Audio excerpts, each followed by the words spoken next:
my pen drained, sparked a membrane before the first couplet of my worst quatrain. Before I saw Soul Train or heard of Coltrane, I used to own multi-sided dice for role-playing, and my mom would pull intensive raids to check my book bag for offensive tapes. Had to hollow out a hole in the back of my dresser set just to hide the Doggy Style and Predator cassettes. She wasn't looking for the condoms or the cigarettes. She didn't think a drinker ever wanna stick it yet. But rap music, sophomoric, sapphic, angry, violent, downright pornographic. As rap got sicker, moms got stricter. I scratched off parental advisory stickers. I had high-speed dub and wasn't old enough to purchase. Couldn't let my tapes rock in my room, I was nervous. So instead, through headphones, when I was in bed, I would listen, eyes closed, covers over my head.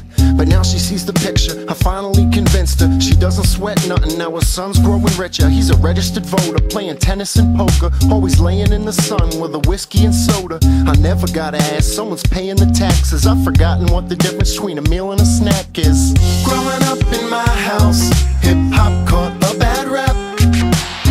No one else in my house wanted to hear that kind of crap. Walking to school, I was always late with my Walkman and backpack.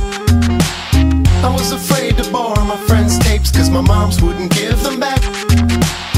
It wasn't my mom's, it was more like my pops. He used to break my NWA tapes and make me watch. Used to sneak behind his back, jeez, how difficult was that? Especially when he trashed my whole collection, it was sad. He hated that I listened to it, never cared to hear it. He would wait until I'd slip up and ground me for a year. It was a whole new sound, I'd say around 83. The Message, 5 minutes funk, sucker MCs. It was Saturday night, and rappers' delight. It was the real Roxanne and the glamorous light. It turned the lower waistlines and khakis with a crease. When Easy dissed Dre's Day released, and Naughty played at parties, Black Sheep in the Jeeps. Pete Rock knocked the boxes while they whopping in the streets. And me, well see, I'm an impressionable teen, a white middle class asshole with a dream. Growing up in my house, hip-hop caught